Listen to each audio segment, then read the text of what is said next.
नमस्ते फ्रेंड्स। हम सभी जानते हैं कि भगवद गीता इस ग्रंथ को सॉन्ग ऑफ गॉड बोला जाता है। भगवद गीता इन दो शब्दों का लिटरल ट्रांसलेशन ही है भगवान का गीत। पर क्या कभी आपने सोचा है कि इस ग्रंथ को ऐसा नाम क्यों दिया गया? आपको मैं बता दूं कि भगवद गीता ये इकलौता ग्रंथ नहीं है गीता इस नाम से। हमारे प्राचीन ग्रंथों में, खासकर हमारे पुराण और भगवद गीता जिस महाग्रंथ का हिस्सा है, खुद महाभारत में कई सारे गीताएं मौजूद है। अनुगीता, व्याद गीता, अष्टवक्र गीता, उद्धव गीता, भीष्म गीता और इत्यादि बहुत सारे। ये सारे ही गीता अपने अपने तरीके के हैं और वैसा ही भगवद गीता भी है। तो चलिए दोस्तों, इस वीडियो में समझने की कोशिश करते हैं कि भगवद गीता को भगवान का गीत ऐसा आखिर क्यों कहा गया है। अगर हमारे चैनल का कंटेंट आपको अच्छा लगता है पर अभी तक आपने चैनल को सब्सक्राइब नहीं किया हो तो तुरंत सब्सक्राइब बटन पर क्लिक कर दीजिए और बेल आइकन को जरूर दबाइए ताकि आप कोई भी अपडेट मिस ना करें। तो चलिए शुरू करते हैं। आप सभी का स्वागत है इंडियन ट्रेजरी ऑफ विजडम में, और आज हम सीधे चलेंगे स्क्रिप्चर्स के सेगमेंट में और पता लगाएंगे कि स्क्रिप्चर्स में क्या छुपा है। दोस्तों, बहुत से लोगों का ये मानना है कि भगवद गीता में कृष्ण भगवान अर्जुन से बात करते हैं और बहुत सारे उपदेश देते हैं, और ये पूरा कन्वर्सेशन एक सुंदर कविता के फॉर्मेट में है, इसीलिए इस ग्रंथ को भगवान का गीत बोला जाता है। पर असली कारण ये नहीं है।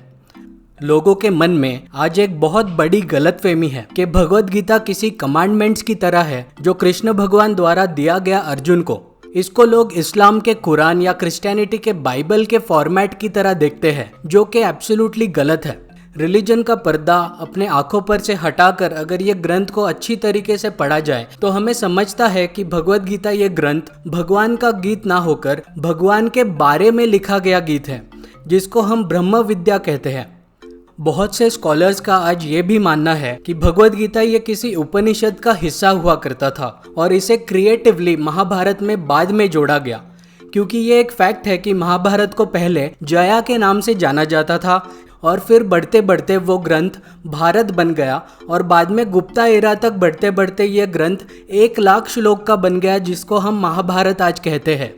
गीता ये महाभारत का ओरिजिनली हिस्सा था या नहीं, इस डिबेट में हम नहीं पढ़ेंगे, पर एक चीज है कि सारे वेद और उपनिषदों का सार हमें विभिन्न गीताओं में मिलता है और भगवद गीता भी उन्हीं में से एक है।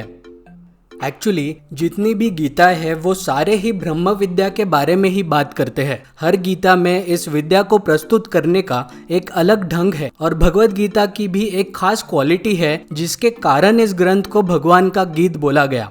सारे गीताओं में और खासकर भगवद गीता में ब्रह्म विद्या को इस तरीके से प्रस्तुत किया गया है जिसमें सृष्टि को चलाने वाला वो एनर्जी जिसको हम भगवान या ईश्वर या परमात्मा कहते हैं, उसके बारे में इन डिटेल समझाया गया है। इस पूरे यूनिवर्स में जो भी एग्जिस्ट करता है वो ब्रह्मन है, इसीलिए ब्रह्मन को शून्य भी कहा गया है और अनंत भी, क्योंकि ये एनर्जी ओमनी प्रेजेंट है, साकार भी है और निराकार भी है, लिविंग भी है और नॉन लिविंग भी है। आसान शब्दों में ब्रह्मन वो एनर्जी है जिसको हम अनुभव करते हैं सृष्टि में। वो भले ही चाहे हम सभी को जिंदा रखने वाला लाइफ फोर्स हो या कोई फिजिकल नॉन लिविंग चीज हो जैसे पत्थर, हर चीज जो एग्जिस्ट करती है इस पूरे यूनिवर्स में वो ब्रह्मन है, जिसको हम भगवान कहते हैं। और गीता में उसी भगवान के कंसेप्ट को डिटेल में एक्सप्लेन किया गया मिलता है। इसीलिए हमारे पूर्वजों ने हमको समदर्शिना और वसुधैव कुटुंबकम जैसे पाठ पढ़ाए प्राचीन काल में, क्योंकि इस यूनिवर्स में जो भी एग्जिस्टेंट है, लिविंग नॉन लिविंग, सभी उसी ब्रह्मन का रूप है किसी न किसी एनर्जी के फॉर्म में। अरण्यका, उपनिषद, वेद, ब्रह्मनास, ये सारे ही इसके बारे में ही बात करते हैं और भगवद गीता इसी ब्रह्म विद्या का सार है। यही कारण है कि भगवद गीता को भगवान का गीत कहा गया है, क्योंकि ये गीत हमें भगवान या परमात्मा या ईश्वर इस कंसेप्ट के बारे में हमें नॉलेज देता है और उसके पीछे के साइंस को हमें समझाता है। दोस्तों, भगवद गीता में ना ही सिर्फ ब्रह्म विद्या को एक्सप्लेन किया गया है, बल्कि ये भी बताया गया है कि आत्मज्ञान कैसे हासिल करें, परमात्मा या ब्रह्मन को कैसे समझे और कैसे हम अनुभव कर सकते हैं उस एनर्जी को अलग अलग मार्गों से।